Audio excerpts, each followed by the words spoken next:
Hey Waffle Gang, I do hope you're well. My name is Mark and today we're checking out some more relationship stories, and if you do love a Reddit story, why not consider hitting that like, subscribe, maybe that notification bell too. And let's crack on with today's first story, which comes from a throwaway account and says, "Am I the arsehole for threatening to sue my parents for taking out student loans in my name? I graduated college 4 years ago and I rarely speak to my mother or father. Maybe 2 to 3 times a year, and even then, it's only for a few minutes. They refuse to let me play sports in high school or have a social life, and they've basically cut me out of their lives since I and about 75 other people got a city drinking ticket 7 years ago in college. Since I live about 800 miles away, I only go back to my hometown once a year, either for Thanksgiving or Christmas. Most years I stay with a friend or at a hotel. Last year, I stayed with my parents.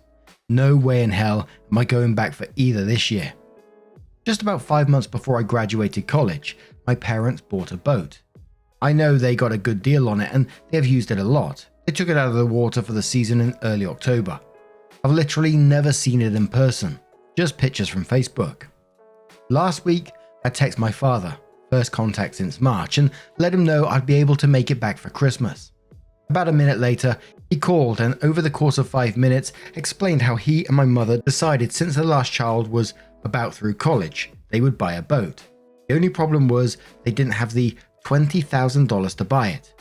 What was their solution? Take out a student loan in my name, of course. My mailing address was always their house through college, so I was none the wiser. Why was my dad telling me about it now 4 years after the fact? Because they can't pay it back. They actually never paid any of it back. They kept putting it in forbearance, but that ran out early this year. Fast forward 7 or 8 missed payments later, and my dad tells me the only reason he's telling me now is because he doesn't want me to bring it up at Christmas, and he knows it's going to default in a month or two. His exact words were, "If you're going to make a big deal about this, it's best if you don't come home this year." He also said it's about $25,000 is what I would need to pay it off. I hung up and just sat in shock for a couple of minutes. I called my brother yesterday and told him what was happening and that I think I'm going to sue them for whatever it takes to pay off the loan. I still don't know what that amount is yet. I should probably find out by next week. I'm cool with my brother and he's cool with my parents, and I'm sure he's probably talked to them because this morning I get a text from my mum just saying, "Do not sue us." I text her back saying she'd probably need to immediately pay off the entire loan and show me proof. She texts back that I need to grow up. Obviously, I'm not even going to respond to that. The boat is probably worth half of what they paid for it by now, and with the hours they put on it. I don't know if they have the money or not to pay up immediately if I sue them, but I figure I can at least garnish their wages. My other brother called and asked me to hold off for a few months before doing anything, and it was shitty of them to do that, but to give them a chance to start paying it off. And there's a lot of people giving legal advice on this particular one because of the nature of it, of course. Rifleman Lax says, "Sue them? Bro, I'm a fraud investigator. Don't sue them. Or at least, don't just sue them. Call the non-emergency line and have an officer come out and take a police report. Then contact the lender, explain the situation, and send them the report. That loan will come right off your report, assuming the investigators are halfway competent. You actually aren't even required to file the police report per law. It just helps slide things along. Your parents said they took out a loan and can't pay it back. You shouldn't be worrying about that at all. It's fraud. They should be worrying about that." A deleted user says, "This is called fraud. You are not the asshole, but if you don't want to deal with the financial ramifications, you need to freeze your credit and file a police report. While on the subject of credit, you need to thoroughly go through all credit bureau reports and check the open accounts to make sure they didn't generate any additional new accounts that you are unaware of." SG131 replies to that saying exactly this. "I can understand why it would be uncomfortable to have to file a police report on your parents. I saw that your brother wants you to give them time to make the payments, but at this point the accounts are so overdue and affecting your credit. If you report them, then that will get fixed. If you don't, even if they do pay you, this will be a major ding on your credit, and any loans you need will come at a much higher interest rate, so you will literally be paying off for their mistake. Unfortunately, I think you have to do it or you could be screwed for a decade of your life." Richard Nugan says, "If they got the loan in your name, they had to have forged your signature. So you can go to the bank and explain that the loan was not yours and your parents committed fraud. They may go to prison for it, but they did this to themselves. They may have gotten a plus loan where they are responsible for repayment and that would not be yours to pay back. You need to check on that. If you didn't sign an agreement with a bank or Fed student loan, you're not responsible for the loan. Upstart Giant says, not the arsehole, you are being gaslit. Do not think of this as you choosing between your credit and your parents. Think of this as your parents choosing between you and a boat, and they chose the boat. This is a huge betrayal. Your relationship with your parents may not survive it, but that is not your fault. And one more from Mum of Three Dragons who says, see if you can get them to admit this in writing. Text them, so let me get this straight. You took out a student loan in my name for $20,000 without my knowledge to buy a boat. You tell me that you've let it go into default and are expecting me to pay it back. And then keep all responses, including the demand that you not sue. I'm going to tell you, should you choose to do nothing, those loans are going to be a monkey on your back for decades. I have a pretty high student loan and they are relentless. The interest rates are insane. They can sell your loan at will to another company, which can really screw up your payments as loan companies have different rules. You'll be penalized if you try and pay it off early because they want their interest money. This will affect your ability to buy a home or a car. Your parents are not worth trying to keep a relationship with. They knowingly saddled you with a huge debt so they could buy a toy. Now you aren't allowed to even show anger.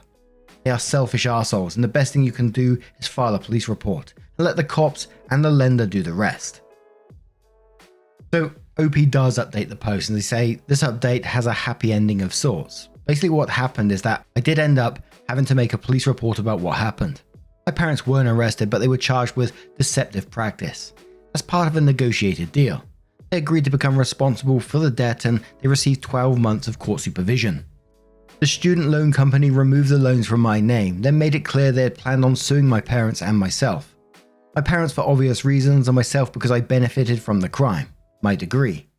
My parents and I spoke to a lawyer who agreed that they could probably come after me for at least some of the debt. Our lawyer and their house counsel came up with a deal that basically said if I paid half myself, they'd forever give up their right to sue me or try to collect the other half from me. I wasn't crazy about the deal, but it's cheaper than going to court where I'd likely be found jointly liable with my parents for the full up to $25,000 in attorney fees. I paid my part of it 3 months ago, and it's like I've never had student loans. Nothing on my record at all regarding it. My parents sold the boat for a loss and are making payments on the remainder of the balance. They've apologized to me pretty profusely about it, and I do think they're remorseful. As a cherry on top, my brother told me they opened a credit card in his name around the same time they took out the student loans. He only found out after going to purchase a house, and the loan officer asked him about it. That was paid off in full before he found out about it though. I speak to my parents maybe once a month now. More than in the past, and our relationship is still fairly cool, but not nearly as bad as what it was. Also, I definitely did not go to Christmas last year. I think I'll be going this year though. Edit regarding why I may have been found jointly liable. My parents paid 50% of my rent my senior year of college. I also, unhappily while interviewing, lived with them for half a year after school. They asked for half and wiped it off my credit forever. It's more than 50% of rent, but I was done with it. I have a decently paying job now and wanted to move on. I did a crappy job of wording it, but they sold the boat for $9,000, paid to the lender. I paid up to $8,000, a little more than what half my rent was, and they were making payments on their $8,000. Apologies for not being more clear. Edit 2, alright, maybe I should have gotten a different lawyer. I just wanted to go away with no lawsuit. Looking like that was short-sighted. Overall, I'm okay with it. I never paid my parents back for the 50% rent in college. They were just going to let it be. I feel like I've made up for that now. And the comments were mixed on this one. A lot of people saying, you know, like OP said at the very end there, that you should have got a better lawyer because you shouldn't be paying any of that debt because they committed fraud. Other people questioning OP and saying, you're still talking to your parents after all they've done and what you heard about your brother. You know, they opened a card in his name as well. How would you find yourself in this situation? Say your parents did this to you. How would you feel about it? Would you ever be able to move past it? Possibly forgive it, attend Christmas and Thanksgiving and all this kind of stuff? Let me know your thoughts down in the comments below, and let's move on to another story. And our next story has a small update attached to it as well from Stop Whining Please, who says, am I the arsehole for being pissed that my wife lost her wedding ring after less than 2 months? Am I the arsehole for being pissed here? We're not newlyweds. We've been happily married for 14 years. When we were married, we couldn't really afford a big wedding and exchanged modest wedding bands in front of a justice of the peace. But it's something I know she always wanted, a big beautiful diamond ring, but would never ask. This year on our anniversary, I surprised her with a beautiful diamond and platinum engagement ring with matching wedding band. The stone was flawless, the ring was beautiful. I've never been happier spending $25,000 on anything. It's a weekend and she works at the hospital. Today I stopped by to drop her off some lunch and coffee. She tells me to check inside the bed table for a ring. She left early and was tired and forgot it. I went home and checked. There's no ring. Checked everywhere. It's not here. Gone. What the fuck? I'm pissed and I think I have a right to be. I just changed insurance agents and hadn't added it to the rider to our homeowner's policy, so it's not covered. How fucking irresponsible is that? I can't really afford to replace it without taking money from savings designated for something else, like retirement or the kids' college fund. I'm just sick about it. The fucked up thing about it is she probably feels even worse, which means I'm not allowed to say anything that would make her feel worse. Would I be the arsehole if I did? And a couple of comments on this one. MLM Sparko says, you're definitely not an arsehole for being upset. Something so expensive and meaningful and she loses it. I'd be pretty upset too. My only advice is don't take it out on her, but explain to her how hurt you are that she misplaced something so meaningful. I do hope it just fell off the bed or something and you end up finding it. A deleted user says people lose things. Of course it has a lot of sentimental and monetary value, but in the end it is just a ring. I almost lost mine a while ago. She was very understanding. Sometimes people lose things even though it's usually in a place in your house somewhere. Just keep looking, so while you're definitely not an arsehole, you would be if you tried to make your wife feel bad about it. AKA says, lol, spending $25,000 on that is the most ridiculous thing I've ever heard in my life. Did you do no research at all to realize that diamonds are the most overpriced bullshit? Don't say it doesn't matter, it made her happy. Let me guess, you didn't buy insurance. Nice. Opie adds their own comment and says, since it's come up a couple of times, I should clarify something. I would never yell at her or intentionally make her feel worse. That would be beyond cruel and change absolutely nothing. But it's like I can't even express my emotions for fear she'll see my reaction and feel like shit. At this point, I'm just disappointed that it might be lost and will continue to look for it. Posting this has been surprisingly cathartic. I've looked all over the place. I'm worried she might have removed it at work to wash her hands and neglected to pick it up. In which case, it's long gone for sure. Tuesday says, you're not an arsehole for being angry $25,000 disappeared. You'd be an arsehole if you were yelling and screaming or being passive aggressive towards your wife. I don't doubt that she's probably upset as well. And one more from You Gotta Be Kidding who says, yes, you would be the arsehole, unless she acts like it's no big deal, but you haven't indicated she would. What would get him mad at her accomplish? He wouldn't get the ring back and she would just feel even worse. Unfortunately, it's a case of no use crying over the exceedingly expensive spilt milk. So sometime later, OP does update the post and it says, update. I found the ring this morning while vacuuming. The ring had somehow managed to bury itself stone down in the nook where the carpeting meets the wall trim. When I told my wife the news, she had this combined look of relief and, of course, that's where it was on her face. Apparently, when she woke up 5:30 the previous morning for work, she decided she didn't want to disturb my Saturday morning slumber. So she grabbed, it says advertising, but I'm sure it must mean everything, and got dressed in the hall outside of our bedroom. In the dark. She must not have realized was laying there and worse. Probably kicked it unknowingly as she turned to walk downstairs. Certainly glad I didn't lose my shit, or I would be FLTA, is that feeling like the arsehole? Right about now for sure. Thanks for the catharsis, folks. A couple of years back when I worked at, for a company and I was doing video editing for their videos, obviously, I had a double train journey every morning to get to work and double train journey back and then have to switch trains. And one morning this was on the way back, I found there was a little wedding ring in between the two seats where I was sitting. And it had diamonds and I don't know, it looked like platinum. I can't be 100% sure. It might not even been diamonds for all I know, but it looked fairly expensive, I gotta say.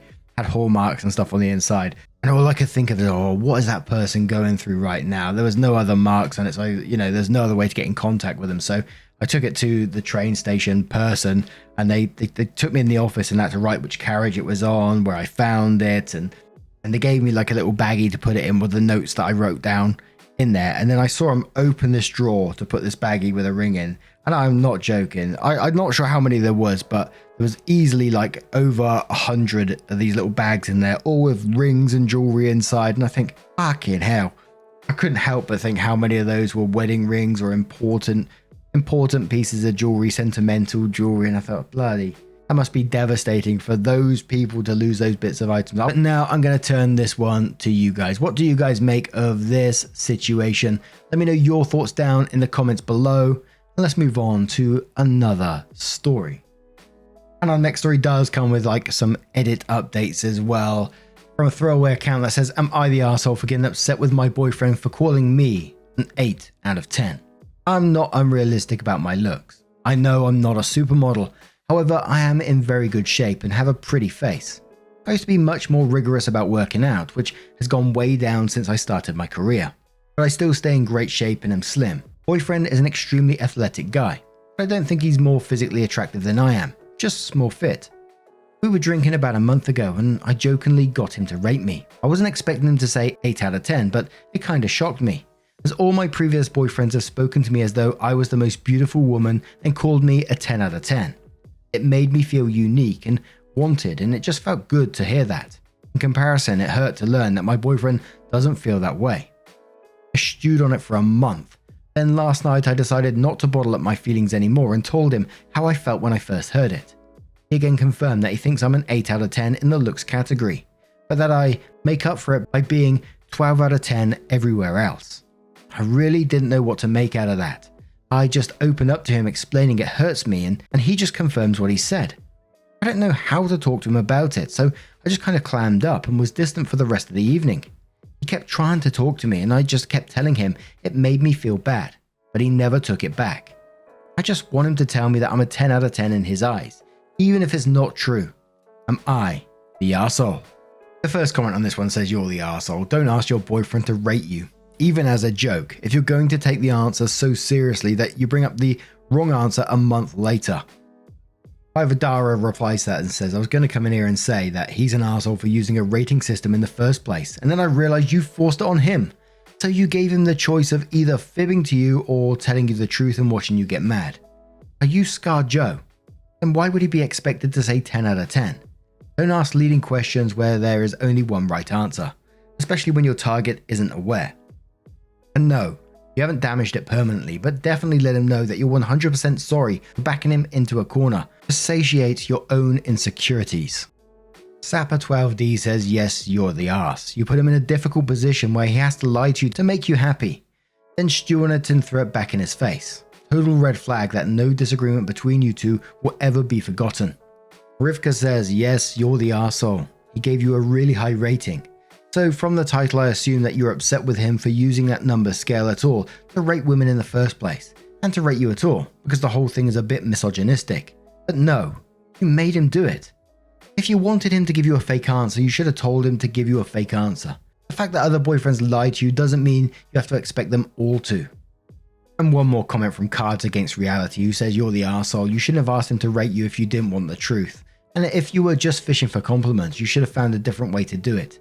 It probably feels led into a trap. I know I would. You ask for a number score rating, but get upset about anything that isn't the one number that you wanted to hear. So much so that you're still upset a month later. Almost nobody is a 10 out of 10.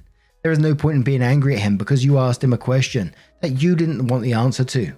I know that it stings because you see yourself as a 10 out of 10, but 8 out of 10 by no means says that he finds you unattractive. It just means that there are models, actresses that are more beautiful. It is an honest answer. Nobody can really expect any better. Either way, I just asked my girl to rate me. She said I'm a 4 out of 10 and will continue to be until I shave my beard. So OP started editing the post. They said, edits, starting to look like I am the arsehole. Open to suggestions on how to fix this or not be an arsehole. The relationship is important to me, but have I damaged it permanently? Edit 3, final update. I told him the truth and apologized as per your suggestions. I said I love him and I know I'm being stupid about a small thing, but that was how I feel. He used the words you are a 10 out of 10 in my eyes. So I guess I finally got what I wanted. But I don't feel good about it because of how I treated him. So I apologized again for making a big deal out of it and bringing it up in the first place and being cold about it last night. Thank you all for giving your perspective. Now, what do you guys make of this situation? You think OP got exactly what they deserved when they asked that question? Let me know your thoughts down in the comments below.